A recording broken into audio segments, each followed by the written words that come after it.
Hello, everybody. Welcome to Talk About Houses. I'm Todd. I'm Juana. Okay, we are going to talk about 5 million vacant homes while the U.S. grapples with a housing shortage. This is a housing crisis within a housing crisis. This from an article.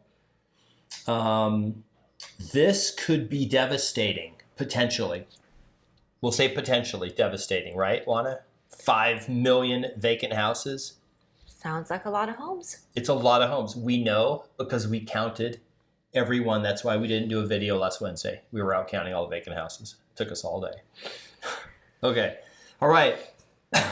In the U.S., is in the middle of a housing crisis, but there's still plenty of millions of empty homes. Now, this is a quote from the article, but there's still plenty of millions of empty homes. Now, let's talk about this, Juana. What are some reasons a home would be empty? Like all the reasons you could think of. Okay.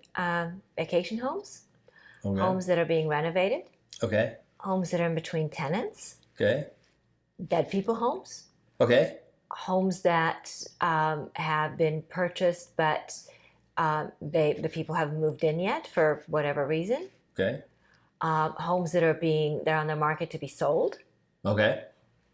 Okay, those are some of the reasons. I'm sure you guys can think of a dozen more reasons. Foreclosures too? Yes, that massive amount of foreclosures that I can count on one finger. We have some actual numbers here. We're going to go through and talk about these. Obviously, if there's 5 million houses that are getting ready to hit the market, this could be pretty bad. And this is what I want to do. I want to start with, we're going to go through a couple more of these.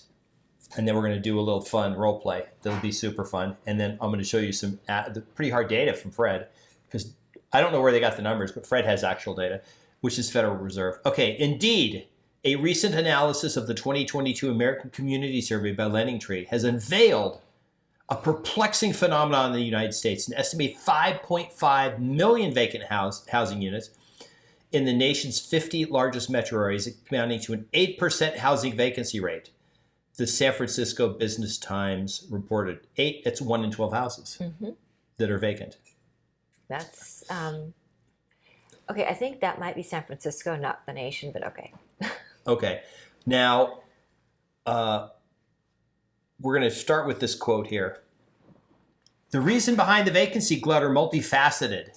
About 26.6% of those homes are empty because they're available for rent. Right. So in between tenants, a home is generally vacant because the landlord is either preparing the home to be rented or has the home on the market to be rented, and the tenant has either signed a lease and has a move-in date, or the home is still in the marketing process and doesn't have an accepted tenant yet. Okay. 17% remain vacant while they're used only part-time, like a vacation or second homes. Right. So there are lots of those. So certainly most of the homes at Lake Tahoe are going to be vacation homes, right? That's not unusual. Most of the homes at, Mount Rose or Squaw Valley or Mammoth or, name your ski destination. Most of those are, of course, vacation homes. So, look, the U.S. is very fortunate. There are lots of vacation homes. It was interesting when we were in Miami. That's one of the things that I noticed. We were along the waterfront, and there were all these beautiful high-rise buildings, and it was like 9 o'clock, 9:30 at night, and I looked up, and out of, probably a couple thousand units in each building, there were maybe a handful of lights on. Well, that lets me know that the rest of them are probably vacation homes. They're probably second homes. So that happens in a lot of desirable areas like Miami.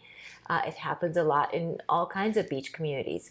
And the same thing happens up and down the eastern seaboard, right? You have, lots of vacation homes in Maine and in Vermont and in all these places, including New York City. There are lots of vacation homes there. Yeah.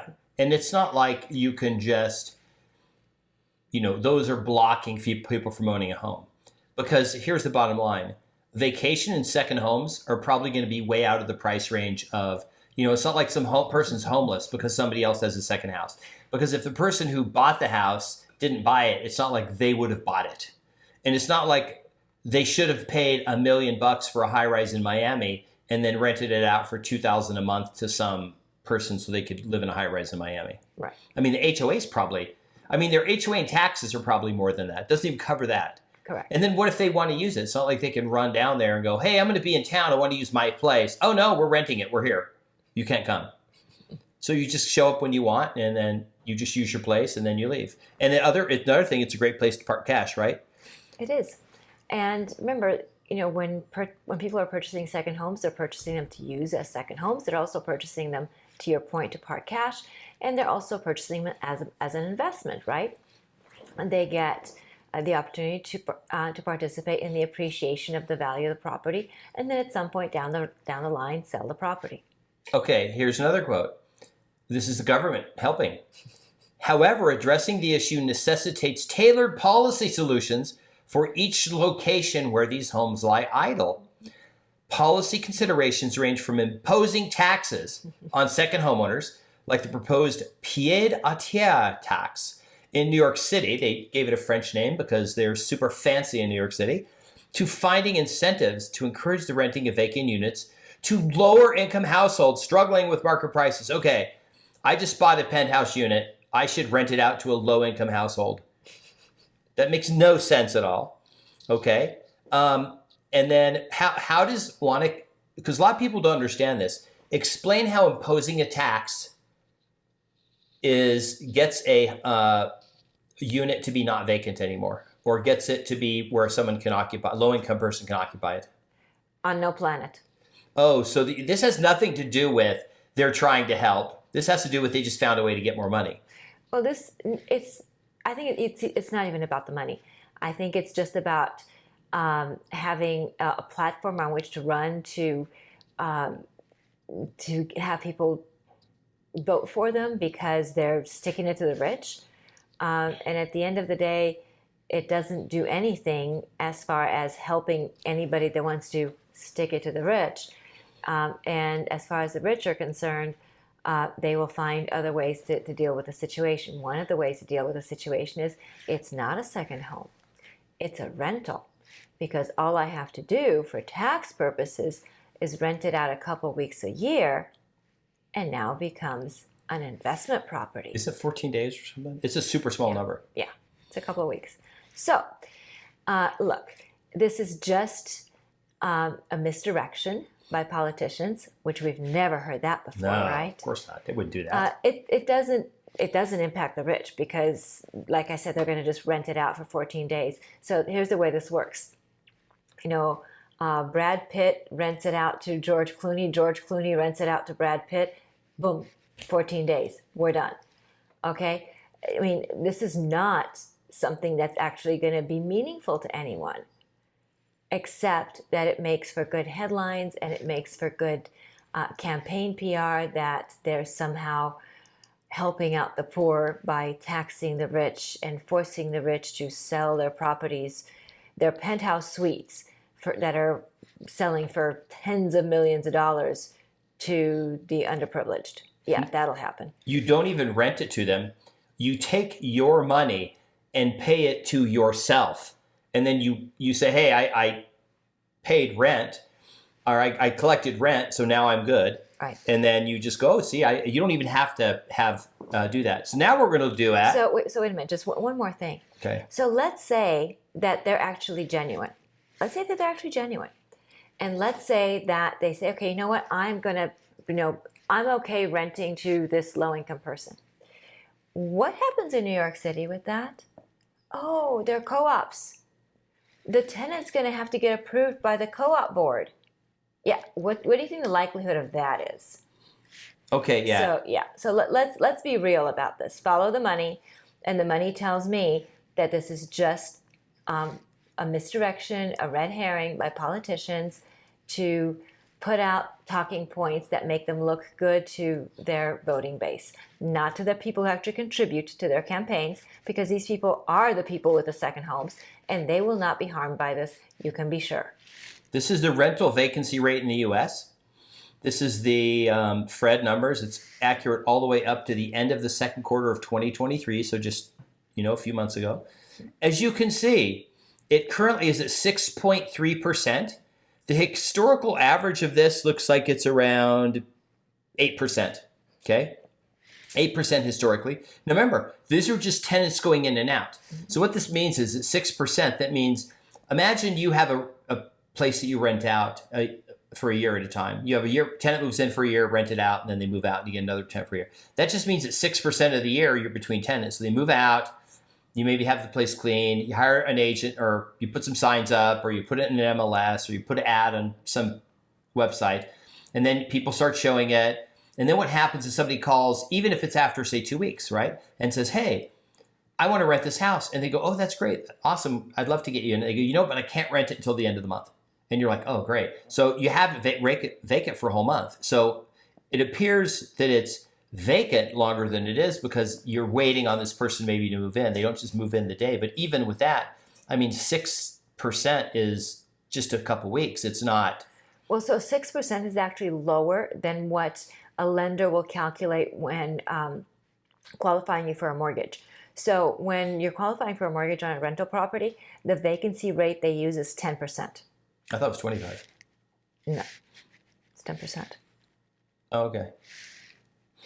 But anyway, the point is that even whether it's 10% or 25%, the actual vacancy rate is lower than the amount that is considered by a lender when loaning you money for a rental property. Right. Okay. So that is a historically low number even today. Mm-hmm. Okay. Now here's the other one. This is the home vacancy rate. And what this rate means is that somebody has the right to be there. So basically this is empty properties that nobody has a right to be in. It would be a foreclosure or something like that. Mm-hmm. Well, we know because all of you watch our channel and you've seen our videos. We have the lowest number of foreclosures we've ever had ever. And we have the serious delinquency rate on mortgages at the lowest ever, which means going forward, there aren't any foreclosures in the next couple years. Not going to be any. This chart literally proves it. This chart comes out every year. And so in maybe a little bit after 2023 ends, we'll get the 2023 number. But as you can see here, it is 0.8% of all homes in the U.S.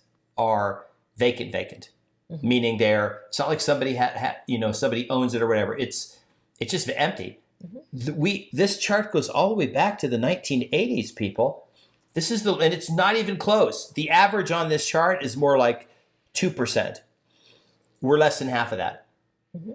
Okay, it's substantially less. So the numbers here are pretty eye-opening. That this is, although the headline of the article is misleading. Yes, it is. And it's clickbaity because that's what gets people to read the article, look at the advertisements, and that's what pays the bills. Here is the last quote, and then we'll do our little fun role play that Wanda doesn't know about yet. Okay, so it's going to be realistic role play. Okay, to add to the issue, many, if not most, of vacant homes are not for sale. Richmond, Virginia, Austin, Texas, and San Antonio have the highest percentage of such homes. Foreclosures and abandoned properties were also found to be minimal reasons for vacancies in major housing markets. They're literally admitting there aren't any abandoned or foreclosed homes. There are very few of them. What they're dealing with is second homes, vacation homes, but not homes for sale. Correct. Okay. And the reason there aren't a lot of homes for sale that are vacant is because there's not a lot of homes for sale. Mm-hmm. Right? So this number, when you saw this article in the headline, when I saw it, I was like, oh my gosh, what is this going to be? Super misleading, right? Mm-hmm. Okay, now Juana and I are going to do a role play. So what we're going to do is we're going to pretend all I did was read the headline. And then I'm going to call Juana and tell Juana the headline.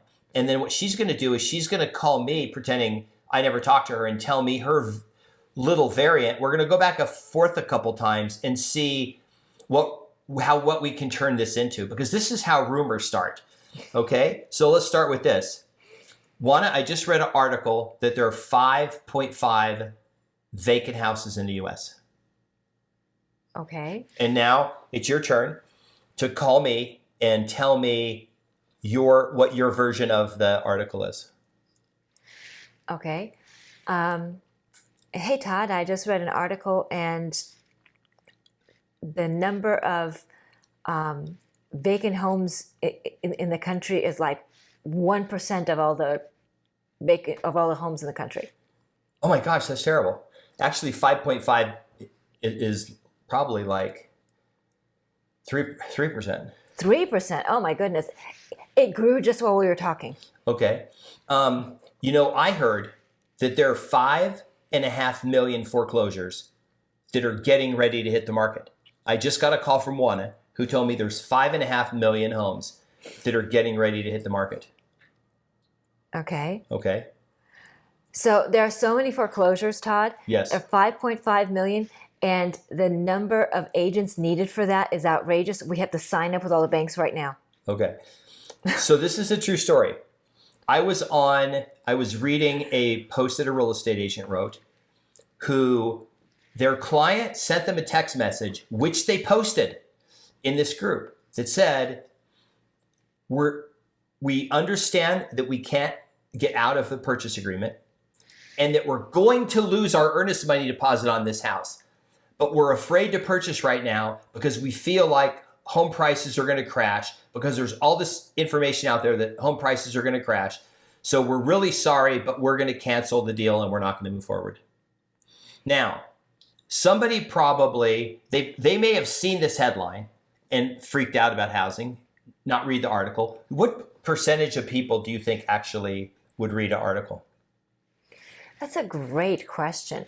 So as far as the whole article, I would think very few. Okay.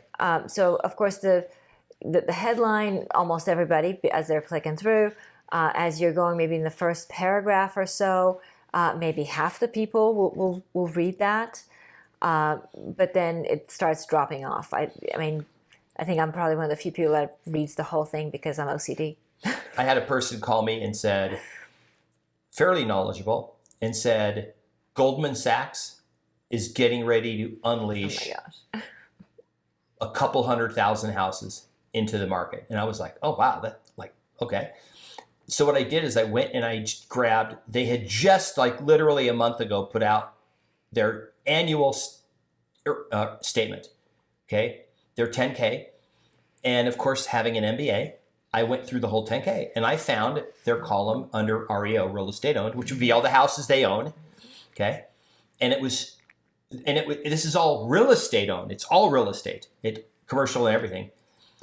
And on their income statement, they had 200 million of homes. Now, Juana, that's got to be tens of thousands, if not hundreds of thousands of homes. $200 million, right? Well, so first of all, that's all real estate, including commercial, which is obviously higher price. So by the time you're looking at that, I mean, let's say this is really inexpensive properties. Okay. Okay, so what, 1,000? No. Yeah. So if it's median home, $400,000 homes, it's 500. This is for the whole country. Mm-hmm. But here's the thing: in the notes on it, in the thing, it said that the real estate that they had foreclosed on, that was on their balance sheet, was predominantly commercial real estate. Okay, so if it's predominantly commercial real estate, obviously it depends on the market, but you're looking at, generally speaking, several $1 million a piece to tens to hundreds of millions of dollars, depending on the piece.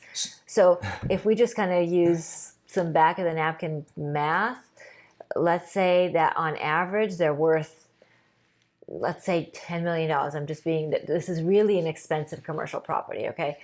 Let's say that on average they're worth $10 million. That's 20 properties. Big whoopee skippy. Yeah. So you can see how, and obviously I went and dug, and it took me a while to find out the information, but I found it. And there's nothing to back that up. And here we are. This is now 9 months later. And guess what Goldman Sachs has not done? Matter of fact, that actually caused me to look at Fannie Mae. Fannie Mae actually had 7,000 total for the whole country. But back in the foreclosure days, they would have 7,000 just in Nevada. Mm-hmm. And it's extremely small number. The foreclosure rate was like 0.04% or some really super small number. It was negligible. And this was REOs in all phases. So this was included REOs that they hadn't assigned to an agent, and ones that were listed in the MLS under, being fixed and everything. And the year-over-year changes weren't were negligible. So it wasn't, there is no foreclosure crisis. But, we've been hearing this rumor for years, but there's nothing to support it. It's just all made up information. Right. Which is this article. This article is made up information. Somebody grabbed some random data and then poorly wrote a misleading article about the millions of vacant homes. It's a crisis, these million homes. It's not a crisis. If you're wealthy enough to own, and we know people who have multiple homes, if you happen to say, hey, look, I have a place in New York City because I go to this conference every year and it's like a month long and I just like to entertain people. I make a lot of money. So I take them to my place on Park Avenue and then I just go back a couple times a year to see some shows, whatever. That's perfectly fine. But your co-op, the other people that live there that paid 3, 4, 5 million to live in this building are not just going to let you rent it out for 3 months at a time to some low-income family, unfortunately. Right. So, this is a much more complex issue.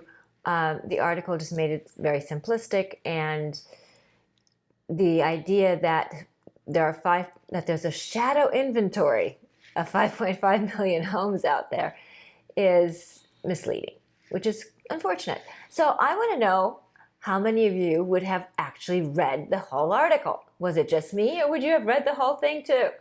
And I'm going to know because you're going to answer this question if you've watched the whole video. So people who watch the whole video are more likely to have read the whole article. So it'll be fun to see who leaves a comment. Remember to like the video, subscribe, hit the notification bell, share the video, leave us comments, and we'll see you on the next video. Bye. Bye.